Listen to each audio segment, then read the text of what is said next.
Prinsip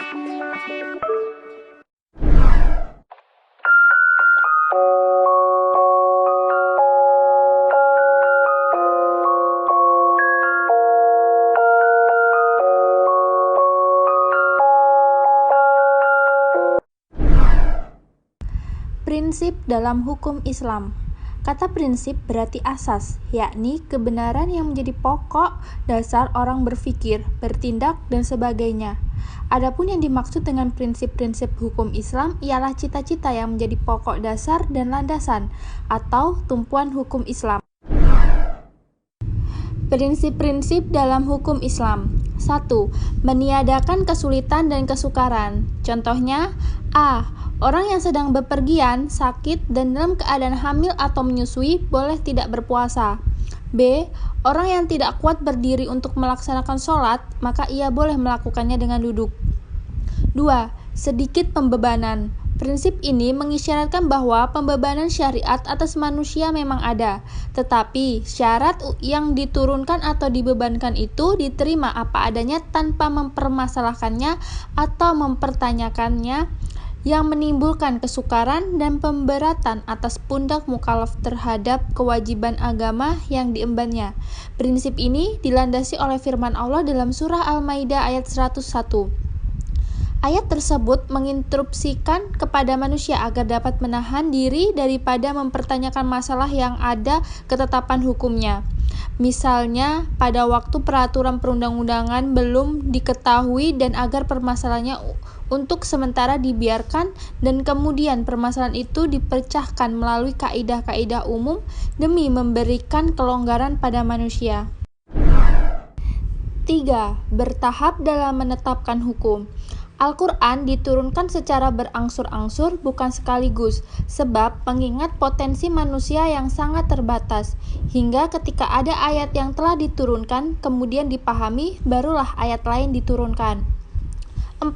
Memperhatikan kemaslahatan manusia.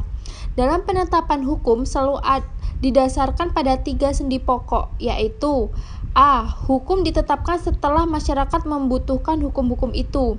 B. Hukum-hukum ditetapkan oleh suatu kekuasaan yang berhak menetapkan hukum dan memudahkan masyarakat ke bawah ketetapannya. C.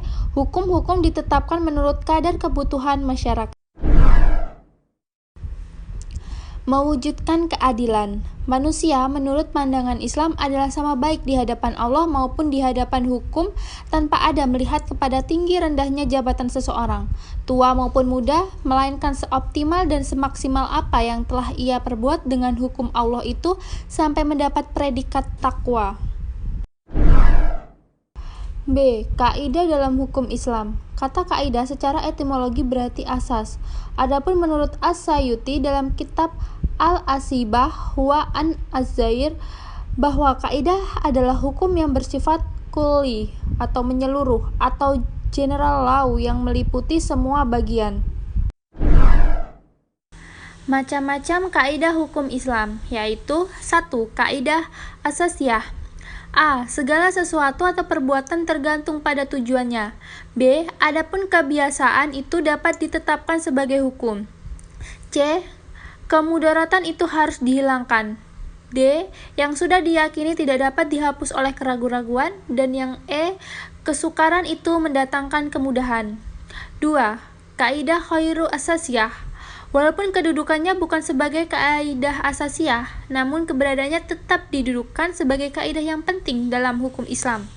Karena para fuqaha sepakat akan kehujahan kaidah ini.